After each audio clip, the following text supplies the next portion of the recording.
Welcome to the Spendwise Moms channel, your homemaking resource hub.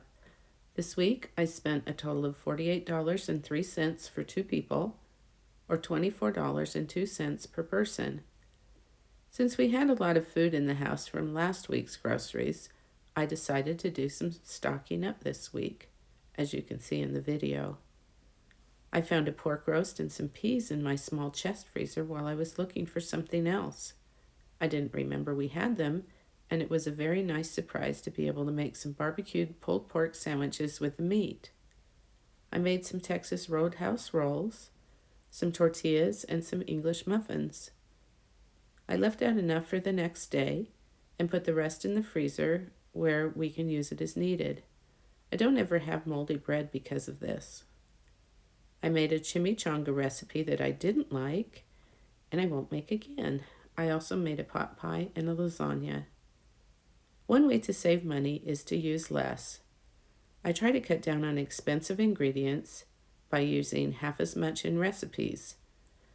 This means to use half as much meat, chocolate chips, or nuts in a recipe, for example.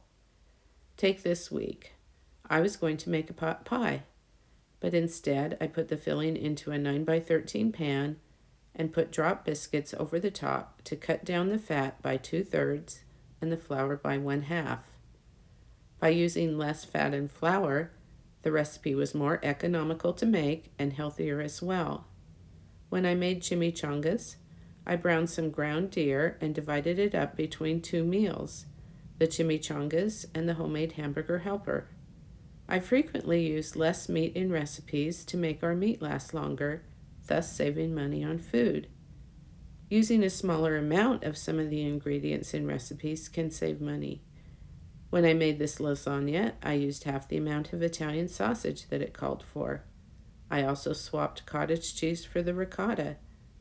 Although this video focuses on food, you can also do this with household items. The savings can be substantial sometimes. I use 1/4 to 1/2 of the required laundry detergent and dishwasher detergent on my clothes and dishes, and they still turn out clean.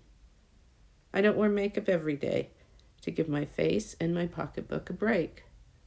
For some recipes, you can eliminate an entire ingredient. For example, you can skip nuts in brownies or in cookies. You can skip chocolate chips when making pumpkin bread. Last week, I was making waffles and didn't realize that I didn't have any eggs. I ended up making them without the egg, and they turned out okay, even though they were kind of different. I wouldn't skip eggs on a regular basis, but I didn't really have much choice at the time. For some recipes, you can substitute with a less expensive ingredient. If a recipe calls for shallots or leeks, try using onions. If you're making a creamy soup and don't have half and half, try using milk and add a little extra butter if you want. You can use margarine instead of butter. I personally like butter instead, but I just bake less frequently, so I use less butter overall. Try substituting frozen or canned vegetables or fruit if it won't make too much difference. Using dried beans takes more time to prepare, but costs less to use in recipes than canned beans. I bought store-brand cream of chicken because it costs 57 cents as opposed to $2.10 for the name brand. If you want to eat berries, try eating frozen berries or have strawberries, which are typically cheaper than raspberries or blueberries. If you're making a sweetbread, try making banana bread with your ripe bananas instead of making a pumpkin bread with chocolate chips. Rotisserie chickens at Costco cost less than boneless chicken breasts. Try using ground turkey instead of ground beef or turkey sausage instead of pork sausage. I love fresh herbs, but using dry herbs typically costs less and require a smaller amount to use compared to fresh. Instead of buying pre-made pancake mix from the store, try making your own for a fraction of the cost. It uses basic ingredients and is super easy to mix up. You can also try making your own self-rising flour or cake flour. There are recipes on the internet. If you don't have buttermilk, use a cheaper substitute of milk with a little bit of vinegar. There are lots of ways to use less and to use less expensive ingredients when cooking.